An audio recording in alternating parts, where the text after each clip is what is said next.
What is up, guys? How are you all doing? I'm doing great, thanks for asking. And we're back with a quick video. Wow, I'm talking about one thing only, and that is Advanced Warfare. Yes sir, as you guys know, in my previous video where I talked about going to EGX, Gamer Expo, if you haven't seen it, I'll link in the description or put an annotation on the screen. I talked about Far Cry 4, but in this video we're going to be talking about Advanced Warfare. It's another Call of Duty game, and I say this every year. It's still a Call of Duty game. It's not going to change something drastically because they have this common running theme for it, and that kind of applies to most things in life. If it's not broken, don't fix it. And they have a winning formula, so why would they change it? Why would they feel the need to change it? Millions upon millions of people buy Call of Duty each year, regardless. I mean, even Ghosts, being a bad game, is still sold like 22 million or something, which is ridiculous. Probably more than that, in fact, even though that game was terrible. And I believe the pre-orders for Advanced Warfare are like 50% or 80% less than the pre-orders for Call of Duty in the previous years. So that's something very, very worrying, because that's happened 2 years in a row, and that's something that's gonna either ruin their reputation or kind of stop the game completely. Obviously, still millions and millions of people will buy the game, but however, that's just a sign of a trend where people think that Call of Duty isn't as cool anymore. It's not as good as it once was. It's not the leader of gaming. There are many other games out there that do what Call of Duty does better in certain aspects. But anyways, I want to talk about the actual game itself. I did manage to play it. The line for it was pretty long, but they had a lot of stations where you could play it at, so they got people in and out quickly, and it was very cool. One thing I can say is that the controls, even though you have this verticality that they added into it with the thruster packs or booster packs or what the hell it's called, and they do add verticality to the game, so you can go higher and you can go above and you can go on rooftops and things, which again adds a more dynamic element, a different element to the game, which is cool, which is nice to see. However, it can be a bit game breaking if somebody just jumps onto a roof and just keeps on camping there, and I feel as though they tried to copy Titanfall a lot with this game, not with just that aspect, but with many of the aspects. The actual game itself, that kind of thruster pack or booster pack, is a cool idea, and it actually works. I thought that it would feel very different, but in terms of that, you know, it can be game breaking, but obviously that's down to the community. I'm not talking about that. I'm talking about the way it functions in the game. It's very cool. It's familiar. My biggest concern was, you know, when I played Titanfall, I was like, whoa, this kind of jumping animation and thruster pack and booster pack thing it feels very weird. But with Call of Duty, it still feels like Call of Duty controls. So if you've ever played a Call of Duty game before, don't have this notion of, oh, I'm going to jump in and I'm going to have to learn the game over again because it has this new element. It's not going to be like that. And besides, you can actually switch that feature off and you don't have to use it if you don't want to. You'll technically be at a disadvantage compared to everybody else, but you can play it that way if you so wish. But when you're actually using that feature, it works. It makes sense. I mean, it doesn't feel out of place. It feels smooth and solid, just like every Call of Duty game before it. The only difference being it has this extra element added on top, but it's not clunky, that's for sure. Now, what about the guns? The guns still feel as though they kill quickly. I mean, I personally would say that they don't kill as quickly as they do in Call of Duty Ghosts. That game dropped people in half a bullet. I swear, I saw a guy drop before my first bullet even connected, which was ridiculous. So I don't even want to compare it to Call of Duty Ghosts, even though I have to because it's the previous game, you know, before it. It's his predecessor. But the game itself works much better than Call of Duty Ghosts, but I suppose that's because we were on a LAN connection. So I don't know if there's going to be latency issues and netcode issues in the actual multiplayer version of the game, so I can't talk about that. But in terms of actual bullet connection, bullets were connecting very crisp, very smoothly.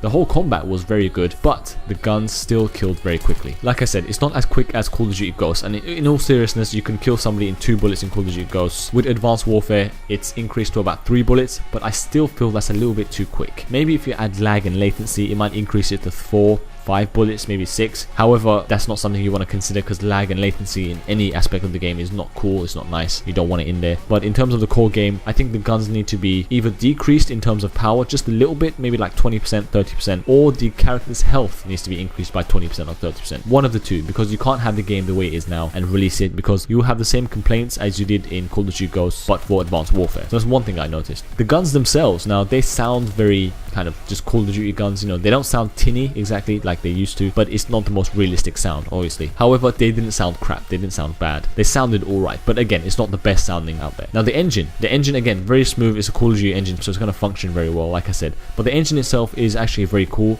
The game didn't look too nice. I mean, the way they said it made it sound as though this is going to be the most crisp, amazing looking textures, amazing looking game ever in the world, but it wasn't like that. It was just kind of like an average looking Call of Duty textured game. So the visuals weren't drastically improved, considering this has been in the making for 3 years and it's a next gen game. It doesn't look like a next gen game, it just looks like an average game, an average Call of Duty game. Maybe slightly better, but not by much. But the engine itself is completely new. That's a good thing. I'm glad they did that. Finally, we're going to move away from the old archaic engine which has been used for like freaking 10-12 years. Ridiculous. Better late than never, I suppose. The guns themselves look cool. I mean, they look kind of futuristic. This is kind of set in the future of 2055 or something, I don't know, but the guns look cool. They look very, very cool. The reload animations and stuff stuff, again, also very cool. They always nail things like that. It looks on point. But the only thing about the guns that I would change is the power. That's it. What about the maps? The maps themselves were actually very cool. I liked it. They were small to medium-sized maps. They weren't very large. Definitely not like Call of Duty Ghosts. That was probably one of the other biggest complaints people had about Ghosts, where you literally run around for about 20 minutes in a 10-minute game. I don't know how you manage that, but they run around for about 20 minutes looking for a guy in a 6v6 map where the Stonehaven or Stonehenge or whatever the fuck they're called is like the same size as a Battlefield map. I've literally seen Battlefield maps like CQC maps from Battlefield 3 that are smaller than the Call of Duty Ghost maps. However, they have not repeated that mistake. Thank God for that. They're kind of learning slowly, and again, it's better late than never, I suppose. But yeah, the maps themselves are small to medium sized maps, and they reverted back to the old feeling and the old playstyle of the maps from the history of Call of Duty. That's something I really like. And what do I mean by that?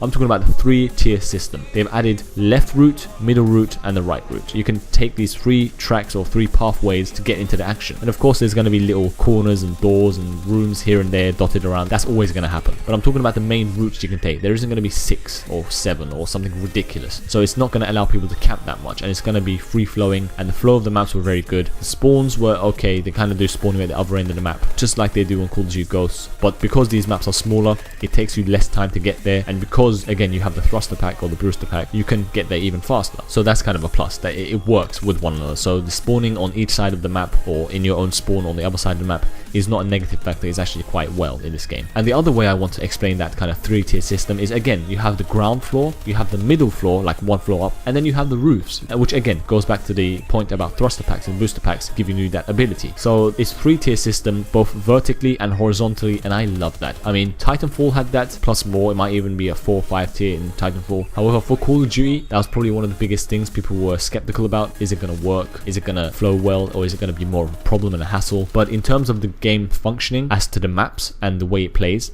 it works very well. The 3-tier system, like I said, horizontally and vertically, it adds more elements to the game. So yes, there's more of a danger of being shot from above, so you need to pay attention more. You need to look around to your surroundings and see what's going on. That's not more of a negative thing. For me personally, that's a positive thing, because the better skilled or highly aware player who uses strategy and his mind is going to get the advantage over his opponents, because Call of Duty has never been about skill. Let's face it, when you think of skill-based shooters, Call of Duty is nowhere near the front or nowhere near the top. You always think of games like Counter-Strike or even games like Battlefield, but never Call of Duty. So I'm glad that they're increasing the skill gap and making it a skill-based game ever so slightly, because in previous Call of Duty games, it wasn't about skill. I mean, it still isn't about skill entirely now. It plays a bigger role. It has more of a factor now. Before, it was whoever just shot first, whoever had better connection won. Now you really have to use strategy, because you have the extra booster pack abilities and the thruster packs and the exosuits, which is what I'm going to get onto next. So you have to accommodate for all of that by using your brain rather than running in there mindlessly shooting people. You can still do that, but you probably get wrecked 9 times out of 10 by somebody who's using their head or somebody who's camping like a bitch. But you know, whatever. You have to use your brain, which is nice to see. Next is the exosuits and the exosuit abilities. Now, I didn't play around with these too much because I really wanted to just get down to the core combat and the core mechanics of the game. And I suppose the thruster packs and the exosuits is part of the core mechanics of the game now, but they don't really interest me that much. Not as much as the actual game, like how do the guns play, how do the character models look, or how do the characters work, you know, the players, or the maps themselves. Those are more important to me, and the perks and things. So the exosuit abilities wasn't really something I fiddled around with, but the ones that I did use, I can't remember one that I used. I think there was like a fast moving one, I'm not sure. But the ones I did use were alright. They just felt like perks. But perks that are attached to the player rather than the class or the gun. You know, they weren't attachments and things.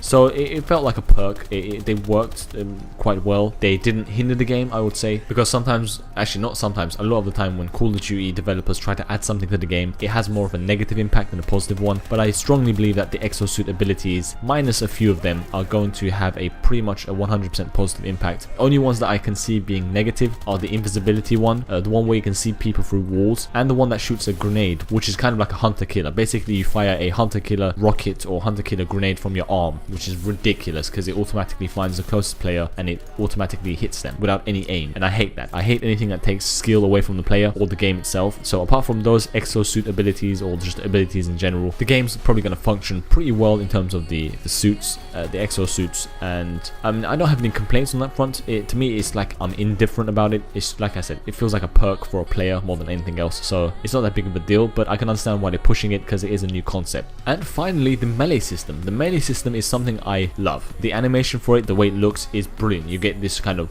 weird power punch, this guy with your fist, and do this forearm smack, and the guy goes flying, because obviously you have extra abilities with the suit, which also include climbing vertical walls, which I've got to mention. That's extra cool. I mean, you become like a salamander or like some sort of lizard or a spider or something, which is kind of unrealistic, but is a futuristic game. I don't think it'll be game breaking. It'll be more of a hindrance to the player, to be honest, because if you're climbing a vertical wall, you can't fight back, so you're exposed. But it allows you to climb to rooftops and things, which again adds to the verticality element, so it's not too bad. But going back to the actual original point of the melee system, it looks very good and it works very well. The animation's super cool, super powerful, and it feels really gritty and kind of grounded. However, it holds true to the original Call of Duty melee system, which is one-hit kill. Now, that's something I'm against. I suppose they can't do a two-hit kill now because they have this extra power from the exosuit, which means no matter what, you're gonna die with one hit because that's realistic for that context. So I can understand that. However, me personally, I've always said this. Call of Duty melee system, when you knife somebody or melee somebody from the front, needs to be a two-hit kill. However, they've not done that. It's still a one-hit kill. I mean, if you were to knife somebody from behind or hit them from behind,